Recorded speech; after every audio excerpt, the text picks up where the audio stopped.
es alrededor de 25,000 especies diferentes. O sea, imagínense, 25,000 es muchísimas especies de orquídeas. El siguiente. Y bueno, en este gran número de especies, pues obviamente hay una gran diversidad en cuanto a formas de flores, de estructuras vegetativas. En cuanto al tamaño, hay unas casi microscópicas de unos cuantos milímetros la flor, hasta algunos metros. En cuanto a colores, ustedes pueden ver blancas, moradas, amarillas, azules incluso, etc. Hay una gran diversidad, una gran biodiversidad de orquídeas. Siguiente. Y bueno, aquí muy breve les voy a mencionar las características para que digan, cuando veo una planta y diga, ¿será o no será orquídea? Ya sé, sí, es ciertas características, muy breve. En primer lugar presentan 3 sépalos, que son los pétalos más externos. Para señalarlo. Son 3 sépalos, 3 pétalos, 1, 2, 3. Uno de ellos modificado, ¿sí?, que se llama labelo. Entonces, si ustedes observan alguna flor con un pétalo diferente a los demás, híjole, es probable que sea orquídea, no seguro, probable. La siguiente, por favor. Algo también muy interesante es que tiene sus estructuras sexuales unidas y forman esta estructura que se llama columna. Entonces, si presentan labelo y además una estructura llamada columna, pues ya casi seguro que es orquídea. La siguiente. Otra característica de esta familia y muy interesante es que sus granos de polen no están dispersos como la mayor parte de las plantas angiospermas, sino que presentan unas masas compactas que se le llama polínia. Entonces llega el polinizador, se le adhieren en alguna parte de su cuerpo las polinias y se va y llega otra flor, y entonces las polinias, con una sola visita que tenga de este insecto, se va a fertilizar o se va a fecundar una gran cantidad de óvulos. Entonces, con una visita es suficiente para producir miles y a veces hasta millones de semillas. Es una característica muy interesante porque vamos a ver más adelante que esta familia tiene una creación de polinizadores. Entonces, pues con una visita que tenga, ya la hizo, ¿de acuerdo? Entonces, tienen labelo, tienen 3 sépalos, 3 pétalos, un labelo, una columna, polinias. La siguiente, por favor. Y también algo muy importante es que sus semillas son muy chiquitititas, tienen semillas casi microscópicas. Vistas al microscopio se observa solamente una testa y un embrión, ¿sí? Casi no tienen sustancias de reserva, sino son miles de semillas, pero muy pequeñas, ¿sí? Entonces, como no tienen sustancias de reserva, requieren, por favor, la siguiente, requieren de unos hongos simbiontes que le proporcionan alimento al embrión y entonces puede germinar.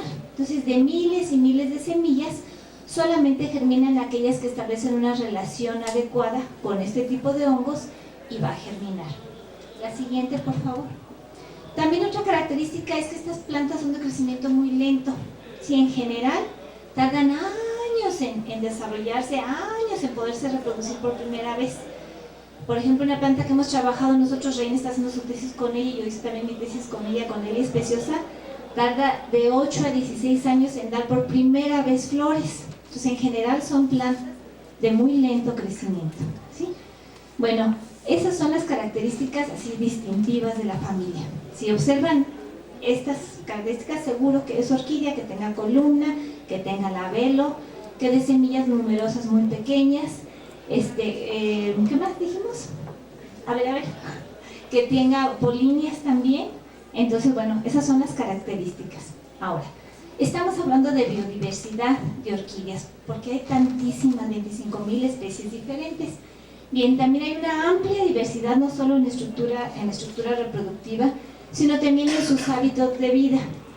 Las hay, aquellas que son terrestres, como muchas otras plantas. Hay un gran porcentaje de especies epífitas, que crecen sobre otras plantas. También las hay algunas como la vainilla, que son no lianas, sino son trepadoras. ¿Sí? Entonces hay terrestres, epífitas, trepadoras. Hay algunas que crecen sobre roca, rupícolas, ¿sí?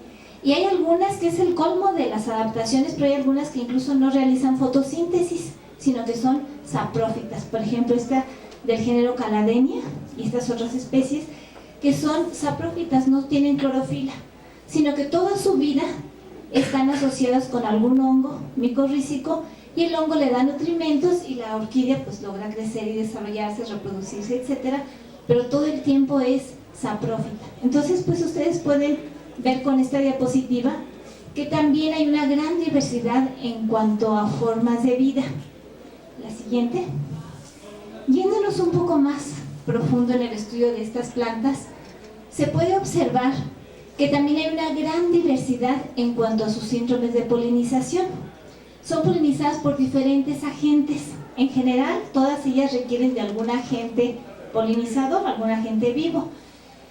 Y predominan las abejas, pero hay también polinizadas por pájaros, por hormigas, etc. Y bueno, hay algunos casos muy interesantes que ha habido una estrecha coevolución entre los polinizadores y el tipo de orquídea. Por ejemplo, este ejemplo a mí me gusta mucho de coriantes. Son unas orquídeas que tienen una estructura, uno las ve y dice, pues qué rara flor, esto ni parece flor, está rarísimo, como un capuchón aquí, acá unas estructuras muy diferentes a todos los tipos de flores, incluso ni parece orquídea. Pues resulta que esta flor produce un líquido y lo va acumulando en esta como alberquita, un líquido semejante al agua, la flor lo produce. Entonces es polinizada por este tipo de abejas que es del género Eulocine, unas como parecido a moscas verdes, pero son abejas. Entonces, eventualmente alguna cae en este charco de agua, en esta gran alberca. Oh, pues triste su sorpresa, que no es realmente agua y no puede salir, o sea, no puede salir fácilmente y solamente va a salir exclusivamente por un camino que a la hora de salir se le van a adherir las polinias. Y entonces de esa manera el insectito va a ir y visita a otra flor y eventualmente al entrar a la flor pues va a depositar las polinias, ¿me explico? Entonces eso es un mecanismo un poco complicado, pero que ha sido a través de la evolución en el que está adaptado esta tipo de orquídeas, este género, a ser polinizada exactamente por este tipo de abeja y con este mecanismo. La siguiente. Otro caso también muy interesante, no sé si ustedes han oído hablar de esto, lo que se llama engaño sexual. ¿Qué es eso? Una pseudocópula. Pues hay unas canijas orquídeas, o sea, hay unas orquídeas que han evolucionado de tal manera, por ejemplo estas del género, hay varias especies del género Ophrys, que en su labelo presentan una serie de verrugas, verrucoso y una serie de estructuras que semejan completamente a la avispa hembra. Y no solo eso, sino produce la orquídea un tipo de sustancias volátiles, feromonas, que son exactamente igual a las feromonas que produce la hembra de esta especie de avispa.